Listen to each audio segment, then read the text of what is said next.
Om Swastiastu, pemirsa Bali TV dimanapun Anda berada, kembali saya Nyoman Winata, redaktur pelaksana harian Bali Pos, menjumpai Anda seperti biasa pasti dalam Bali Pos Talk. Kali ini kita mengangkat kembali tentang hal di seputaran LPD ya, Lembaga Perkreditan Desa, dan mungkin ada perubahan menjadi Labde Pacingkraman Desa atau apapun nama bentuknya, lembaga keuangan yang ada di desa adat. Kita kali ini mengangkat topik tentang bagaimana upaya kaderisasi regenerasi dari pimpinan LPD yang mungkin banyak LPD yang dipimpin oleh orang-orang yang sudah sepuh dan segala macam ya. Bagaimana regenerasinya dan proses seperti apa? Apakah semudah itu menjadi seorang ketua LPD? Saya akan mewawancarai Bapak Ketut Madre. Beliau dulu adalah ketua LPD Kedonganan dan sekarang sudah menjadi pengelingsir. Dan saya melihat proses kaderisasi dan regenerasi di sini cukup tertata dengan baik. Gitu. Tapi seperti apa persisnya? Kita sapa dulu narasumber kita. Om Swastiastu, Pak Tit. Om Swastiastu, Pak Man. Luar biasa Om Swastiastu, pemirsa. Yeah. Sehat ya Pak Tit ya? Astungkare, sehat. Tetap semangat. Harus semangat. Dan tetap memikirkan LPD kayaknya. Iya, kelihatannya sudah jadi apa ya, mendarah daging ya. Dan sekarang juga kemarin di MDA juga bagian berlanjut di ekonomi ya. Iya, kebetulan Pak Man, kita di MDA juga ditunjuk. Artinya pinangka petajuh lah. Ya. Mewakili Desa Agung bidang ekonomi adat Bali. Dan termasuk juga memikirkan tentang LPD ini kan? Iya, dan memang menjadi bagian tugas kita di situ. Oke, tentang LPD di Kedonganan, Pak Tit kan sudah pensiun ya, sudah cukup lama sudah pensiun dan sekarang ketuanya baru ya. Umurnya masih 33 tahun, masih muda. Kita tertarik untuk melihat kaderisasi apa yang Pak Tit lakukan untuk regenerasi kaderisasi ini supaya ini bisa berjalan dengan baik. Terima kasih Pak Man. Memang permasalahan kaderisasi, regenerasi ya di suatu organisasi kadang-kadang kan, apalagi di desa adat kan tidak biasa itu. Biasanya surat siu dan lain sebagainya. Dan ini memang yang hindari terjadi di LPD Kedonganan. Dan astungkare angayu bagi pengastuti di utara-utari sanung lingkari Kedonganan, kita diberi ruang. Artinya kesempatan yang luar biasa di tekniki untuk bagaimana mencari kader-kader yang terbaik di Kedonganan ini. Nah, sehingga hasil paruman, sudah tentunya hasil paruan ini harus didasari oleh namanya hasilnya itu ditulis dalam Prarem ya, Prarem LPD Desa Adat Kedonganan. Sudah punya ya. Yang luar biasa kepada Kramadat Kedonganan, pertama sangat responsif gitu terhadap perkembangan LPD saat ini, kekinian ini, termasuk merespon sekali adanya Perda 4 2019, terutama di bab 1 pasal 1 angka 34, di mana disebutkan lembaga pendidikan desa itu adalah Labde Pacingkraman Desa yang ada di Bidangan Desa Adat Kedonganan ya, di Bidangan Desa Adat, dan itu sangat merespon daripada Undang-Undang Nomor 1 2013. Bab 13 pasal 39 ayat 3. Di mana LPD dan Lumbung Putih Bari tunduk pada hukum adat. Itu garis ininya, isinya singkatnya seperti itu. Nah, sudah tentunya di dalam Prarem niki akan diatur ini sebagai regulator, dan di dalamnya itu mengatur tata kelola. Nah, yang ketiga manajemen risiko. Nah, ketika masuk ke tata kelola ini, nah disitulah termasuk regenerasi dan kaderisasi kepengurusan. Nah, karena di LPD Kedonganan ada yang namanya setelah strukturnya hasil paruman menunjuk Bendesa Adat sebagai pelindung. Nah, di LPD ini. Selanjutnya pelindung ini ditugaskan oleh masyarakat untuk yang namanya menunjuk badan pengawas, pengurus LPD dan pembina. Itu kelengkapan strukturnya seperti itu tata kelolanya. Nah, salah satu yang kita lakukan kebetulan begitu yang selesai jadi pengurus LPD itu sudah diinikan, artinya sudah diberikan tugas langsung mengandungkan salah satu dalam Prarem ini memutuskan keberhasilan daripada pengurus LPD menjadi indikator keberhasilan pengurus LPD di dalam hal membangun kaderisasi.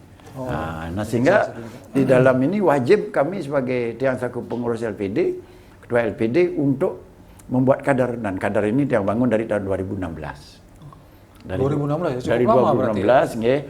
Dia Jadi sudah tidak setahun 2 tahun ya? tidak bisa mendadak. Ini harus terproses ya, terproses 2016. Dia mengundang 12 Yohane, generasi muda saat ini yang terjadi sekarang baru umur berapa saat itu ya? Kurang 8 tahun ya. Baru tamat. Kita undang, selanjutnya kita tes, masuk 12. Ini udah kandidat. Jadi kolektor dulu mereka. Oh, jadi mereka dididik dulu di LPD ini mulai dari pemahaman. Ya, dari bawah dulu. Dari bawah. Jadi kolektor dikenal oleh masyarakat. Selanjutnya setelah 1-2 tahun dari kolektor jadi kasih. Jadi kepala seksi. Selanjutnya jadi kabag. Nah, proses 2018 3 tahun mereka di sini kita ngajukan ke psikiater, apa itu namanya psikologi. Psikotes ya. Dari psikotes yang 12 ini muncul 6. Nah, muncul 6 ini kandidat pengurus LPD, sudah itu ini kandidat kabag, ini kandidat kasih. Gitu. Setelah dapat pas Covid mau kaderisasi, masyarakat tidak terima. Stop. Ditahan dulu gitu ya, karena tahan. Kondisinya masih rawan ya waktu itu. Karena Praram kan umur 60 gitu. Petang tidak bisa mengklaim. Ya, akhirnya mau tidak mau oke, bina lagi gitu ya. Terus pelatihan. Kita mengundang artinya lembaga-lembaga pelatihan. Yang memang bersifat konvensional ya. Perbankan sudah tentu, karena kita kan baru menata ini LPD ke depan, Labdo Cengkraman ke depan ini. Nah, di situ kita latih secara konvensional sambil praktek, latih terus. Nah, sampai pada satu ketika tahun 2000 begitu dia yang berhenti, tahun 2000 umur 23 ya. Ya, 2023. Yang mengundurkan diri langsung ini menjadi ininya dia, apa tuh namanya, kayak adhoc itu, kayak karena demisioner ini masuk menjadi kandidat sudah. Oh, sudah kandidat pengurus ya. Nah, sudah ada di sana siapa yang calon ketua sudah, LPD segala macam. Calon udah ada. Nah, sehingga Pak Wayan Suryawan kebetulan belum umur, tak suruh di situ 1 tahun untuk sementara untuk menginikan, mentoring mereka. Nah, dia juga terus melakukan itu. Dan walaupun berhenti di sini terus disuruh di sini juga mementor mereka. Tapi belum jadi pimpinan, belum jadi pengurus. Nah, selanjutnya dari proses itu baru dia lakukan uji ngundang narasumber. Kita lakukan FGD khusus untuk pengurusan khusus bersama klien adat, badan pengawas, tokoh-tokoh masyarakat untuk mendiskusikan, mengidentifikasi apa yang harus kita alat ujinya. Nah, hasil diskusi itu kita juga mengundang pakar perbankan.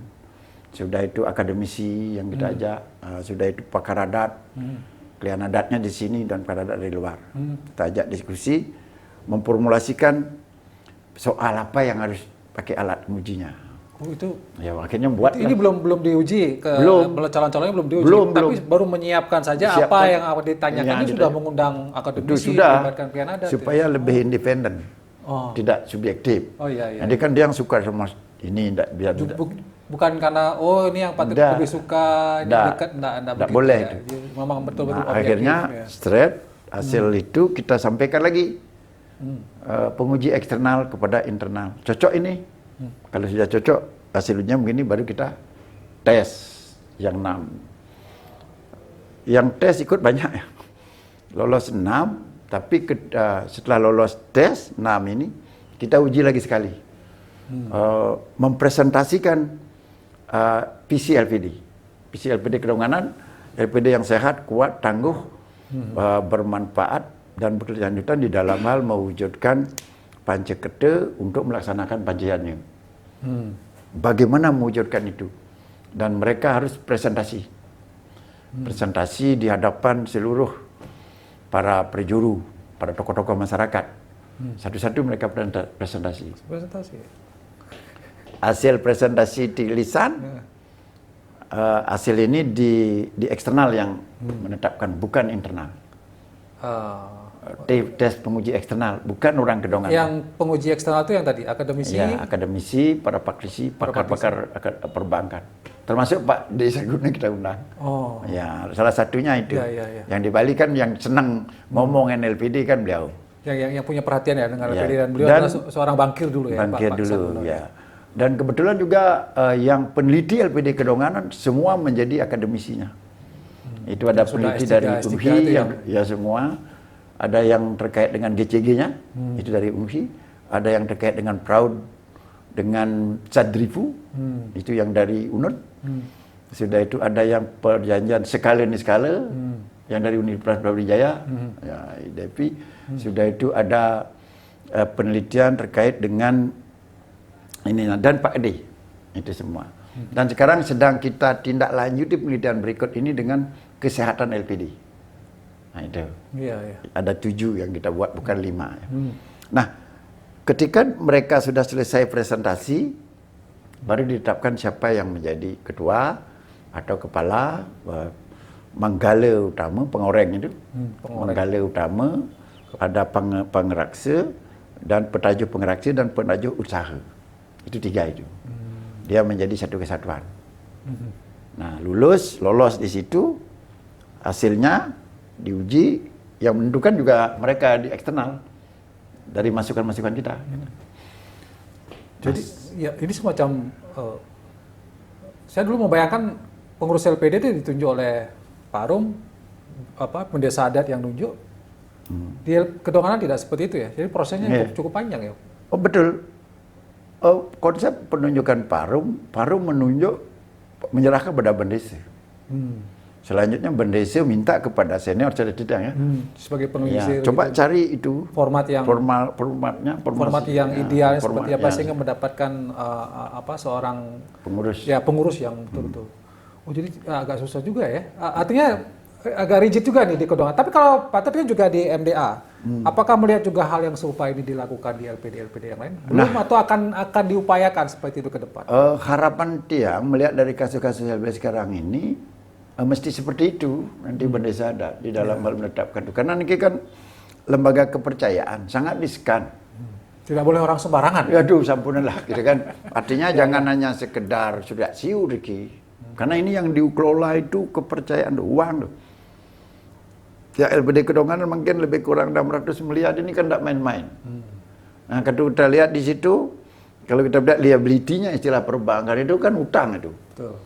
Utangnya itu tabungan. 400, 500 berapa ya? Kalau Pak modal LPD Kedonganan cuma 80, berarti utangnya 420 M atau 520 kan?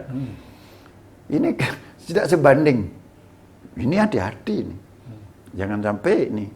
Nah sehingga kenapa dia yang posisikan di Praram niki di Kedonganan ini bendesa itu pelindung. Ya. Bendesa itu adalah yang menjadi pemberian amanah, apa itu namanya kepercayaan dari kerama adat, harus melindungi lembaga ini. Ya, apa yang dilindungi? Dana pihak ketiga. Dan yang dilindungi lagi apa? Membantu pengurus untuk menyelesaikan permasalahan ketika wentane nyelang kan. Ada yang nyelang, ada yang ngejang kan gitu. Yang paling berat kan utang. Sedangkan ketika piutang kita, ketika dia macet paling kerama orang ampura macet gitu. Bagaimana dengan yang punya uang di LPD? Kesing nyidang lagi ngomong ampura kan? Harus diminta. Bunganya itu harus betul-betul disiapkan dengan matang, dimanage dengan baik. Nah ini yang tidak gampang. Nah sehingga terakhir yang lanjutkan untuk pengurus itu baru setelah kita tetapkan, dia uji lagi. Uji lagi ya? Dia uji lagi. Tidak cukup sampai di situ. Belum selesai ternyata ya. Nah, akhirnya dia kebetulan kerjasama dengan rekan-rekan di Perbarindo, itu yang konvensional. Oh, iya. Nah, ini kerjasama harus sertifikasi dan kompeten. Karena ini kalau kita lihat di bank, ini buku 2 udah. Bukan buku 1 lagi LPD ini. Ini risikonya, manajemen risikonya lebih besar. Makanya ada 3 tadi kan. Regulasinya harus benar, tata kelolanya harus benar, dan paham mitigasi risiko. Namanya manajemen risiko. Nah, ini harus belajar mereka, nggak cukup di situ. Oh berarti harus semacam dilatih Dikhususkan dilatih dulu, gitu ya, khususkan diperbarui 12 dulu gitu ya? satu minggu ya. Satu minggu ya? 12 hari dengan 12 materi. Dan itu lulus tidak lulus juga? Ada yang tidak, sudah itu sudah tes, kebetulan Mas Tunggara dari 12 materi, ada yang lulus total, ketuanya Mangsung Agung ini. Yang makin Yang lagi 2, belum kompeten lagi 2 materi, Apu PT dan wajar itu, karena mereka bukan ini, sudah itu namanya dilanjutkan ke Surabaya. Untuk ujian lagi. Kalau tidak itu tidak bisa dia lantik. Mau belajar lagi ke Surabaya itu. Akhirnya sudah hasilnya tak telepon, gimana anak-anak saya udah lolos semua pada, baru dia lantik, baru berani ngumumkan di masyarakat. Sampai orang di sini ya, kok mesti itu ya? Itu neng naik jeri. Air word jadi ketua PD dikira gampang ya. Ya kan, nah itulah yang kan, Oke. sehingga tanggung jawab kami sedikit kan berkurang, gitu kan. Ya, Patut, karena waktu yang ada nggak rencana, karena juga nanti jadi petajo juga di MDA, ini akan menjadi pola yang digunakan untuk seluruh Bali? Dari dulu sejak yang jadi selama 5 tahun ya di MDA ke tujuan dia ke sana kan memang bagaimana LPD ini tidak bisa hanya di mikro saja, harus secara makronya harus ada yang mengendalikan. Kalau tidak itu bahaya. Nah ini pangton lagi cara lidi. Istilah ini kan lain cara lidi besik kan gampang kita dipatahkan. Kalau sudah kita bersatu itu lebih baik. Sesungguhnya bendesa adat sejebak Bali melalui MDA niki itu yang dipikirkan. Karena ke depan niki LPD niki kan pelindungnya bendesa. Lembaga penjaminnya itu Krama Adat Dring Desa Adat melalui bendesa dan perjuru desa adat, bukan pengurus LPD. Makanya diharapkan teman-teman juga di pengurus LPD mesti harus bergaining dengan bendesa untuk melindungi paduan desa adat ini. Itu. Nah, sehingga kami di majelis sudah merancang. Artinya orang yang istilahnya ada lembaga otoritas yang harus itu nanti membuatkan regulasinya. Tata kelola dan lain sebagainya, SOP gimana, itu untuk kontrol. Sama penjaminan bisa tak kita lakukan di LPD? Yang kira bisa kok. Kalau sementara sebelum ada otoritas, ya yang harus menjamin Krama Adat. Nah, ke depan kalau sudah ada otoritas mendalikan itu, inilah yang perlu dibuat. Pasikian desa adat di Bali itu harus didukung juga oleh pasikian pengurus LPD di Bali. Nah, kenapa? Karena pemiliknya kan desa adat. Yang pasikian pengurus yang mendukung, yang kalau bertanggung jawab. Kan itu Pak. Ya, saya kira sih simpel sekali kita berpikir. Caranya gimana? Buatkan aturan. Dan Tiang siap kok untuk membantu, paling tidak ikut mensupport lah. Terima kasih Patut atas waktunya dan penjelasannya tentang LPD.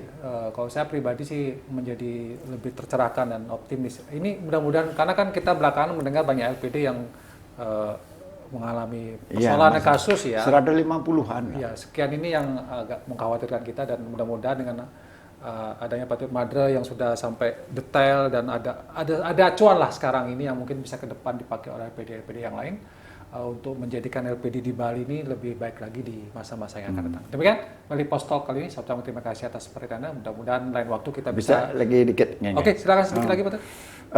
Pertama yang ini kepada Desa Adat Sejebak Bali, harapan kami, lindungilah kekayaan ini. Ini sudah jelas loh. Kepada bendesa kepada bendesa adat ya, bahwa ketika berbicara diatur oleh undang adat, hukum adat itu kan tanggung jawab kita Krama Adat Bali. Karena sudah kita terima aweg-aweg, berharap bagaimana mengendalikan itu. Terus yang kedua, mohon lindungi para pengurus LPD di Sejebak Bali. Ini dua ini dadani sarang sami.